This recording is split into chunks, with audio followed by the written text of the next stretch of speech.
Now, the federal government has launched an attack on the coalition's election policy to introduce tax-free lunches.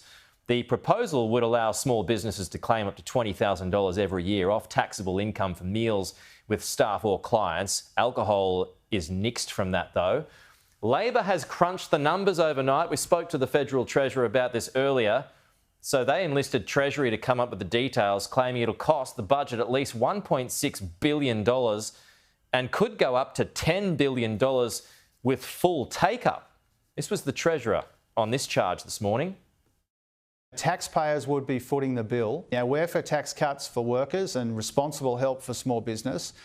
The coalition is for taxpayer-funded long lunches and entertainment for bosses. There's a difference there, and we've put a cost on that today. This is why Peter Dutton hasn't released his own costing, is either he didn't know what the policy cost when he announced it, or more likely, he didn't want Australians to know. And unfortunately, there's a pattern of behaviour there because he won't tell Australians what he will cut to pay for it either. The Shadow Treasurer wasn't happy with that and disputed it greatly and has said on our program, he got straight up on the program to respond to it by defending the party's plan, also saying he's going to write to Stephen Kennedy today asking him how he came up with those figures, and has also accused Labor of politicising the topic. This is an egregious politicisation of the public service to get the Treasury to do this analysis. It is absolutely at odds, in our view, with the Australian Public Service Code of Conduct. I'll be writing to Stephen Kennedy today, the Secretary of Treasury, asking for a full explanation as to why he has done this. Is it politicisation, though, if they've come up with the costs that you haven't announced yet?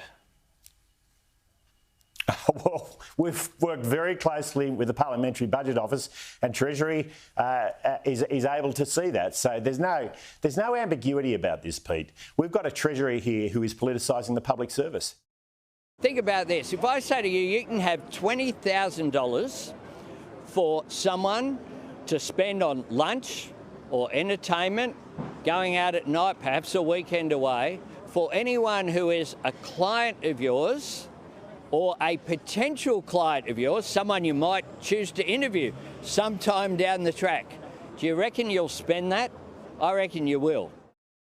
We've already got ourselves a brouhaha, and the sitting fortnight hasn't even started yet, Senator Jacqui Lambie. Is this a start of what we can expect over the next 2 weeks? I don't think anyone's switched on since Christmas time, to be honest with you. However, I think there's room to move on what Dutton's calling with these lunches and dinners. And I've been saying this for months, to be honest with you, when it comes to small business. A lot of these cafes, these restaurants, things like that, they're locally owned by people and they are struggling to keep their doors open. What sort of breaks can we give them? That's the first thing. And quite frankly, to be honest with you, I think a lot of us actually get more done over coffee and cake or going out for a light lunch than what we do up here. OK, but right now what we do know after COVID is that those small businesses have not recovered properly. The other thing is we have 25 definitions of what a small business is. This is one of the promises that the Labor Party said that they would fix up. Apparently this is not important. It's not important because their union mates aren't in them. So what is important is they need... They need to know, a business needs to know what is a definition of a business. And quite frankly, we want 25 and under. Is it the amount the business makes? But somebody come up with an answer. Please do that, because this is something that your government promised Senator Pocock and I well before Christmas and has not been done. They've just swashed it aside. OK, so just to back it up a little bit there, where you said there's room to move on the Coalition's lunch policy. You're behind it? You're for it, sounds like?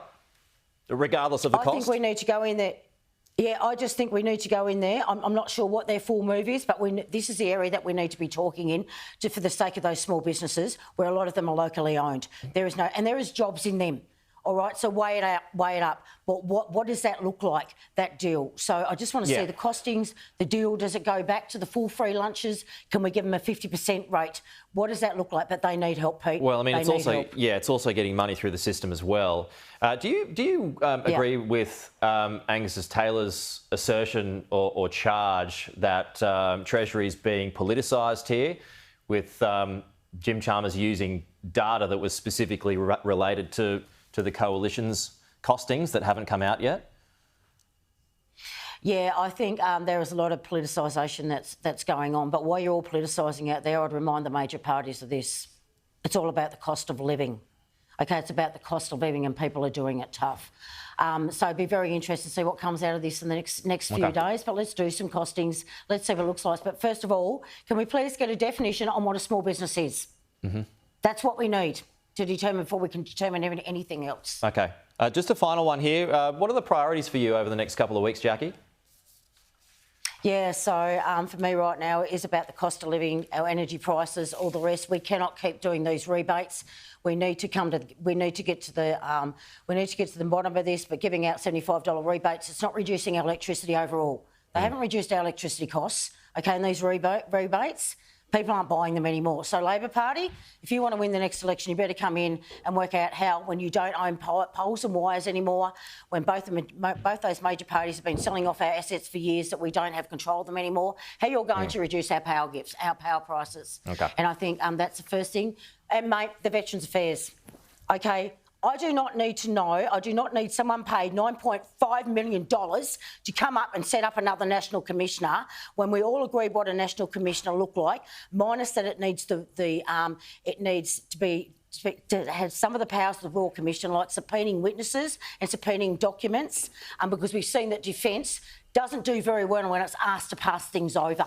So I don't know why we need to waste more time on with our veterans while they're out there doing it really tough, when we can have this National Commissioner put back in next month. Okay. And why he's wasting $9.5 million, giving it to a goddamn mate so he can come and establish what's already been established and we all agreed 2 years ago. Okay. Jacqui, it's good to get going with you on a Tuesday morning. Thank you so much. We will talk to you soon. Thank you.